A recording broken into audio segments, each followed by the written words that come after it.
ఫైనల్గా ఈ సినిమా జరగడానికి ఒక ఇద్దరు మనుషులు కారణం అండి. ఓకే, ఒకటి సారీ ఇద్దరు అన్నానంటే నాకు ఇక్కడ ఒక producer and hero. Actually producers ఇద్దరు ఉన్నారు. ఈ సినిమా గమ్మత్ ఏంటంటే అండి, అందరు ట్విన్స్ అనమాట.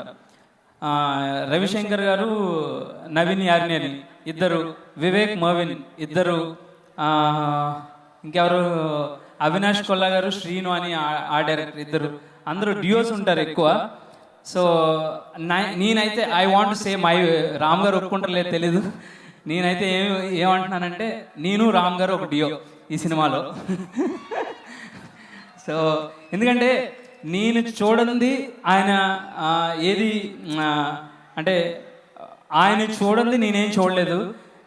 నేను చూసింది 100% ఆయన చూశారు. అంత ఆన్ పింట్ సింక్తో చేసామండి cinema till the last day. నిన్న కూడా నాతో 3 o'clock వరకు మిక్సింగ్లో ఉన్నారు, సౌండ్ మిక్సింగ్లో. సో అంత సింక్, అంత సపోర్ట్, ఆయనకి సినిమా పట్ల ఉన్న అంత ప్యాషన్ నేను ఐ డోంట్ థింక్ నేను చూసిన తక్కువ మంది అయినా కూడా నేను చూసిన వాళ్ళు అయితే నేను అంత ప్యాషన్ నేను ఎక్కడ చూడలేదు సార్. నిజంగా what a passion, what an energy. ఊరికే ఎనర్జిస్టిక్ కారు ఇది కాదండి. Beyond success he something else. ఆయన ఎక్కడో ఉంటారని నా ఫీలింగ్. ఎందుకంటే ఆయనకున్న సినిమా నాలెడ్జ్ అది wide range of cinema knowledge అండి. అది ఆయనకి 22 సినిమాలు అని అనుకుంటున్నాం, కానీ నాకు తెలిసి ఒక 60 సినిమాలకు ఉన్న నాలెడ్జ్ ఉంటుంది ఆయన దగ్గర.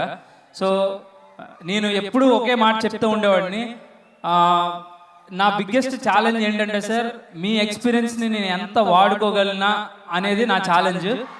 సో నేను హానెస్ట్గా సార్కి ఎప్పుడు చెప్తూ ఉండండి, నాకు ఇంకా ఏమి ఇస్తారు మీరు, ఇంకా ఏం నేర్పుతారని అడుగుతూ ఉండేవాడిని.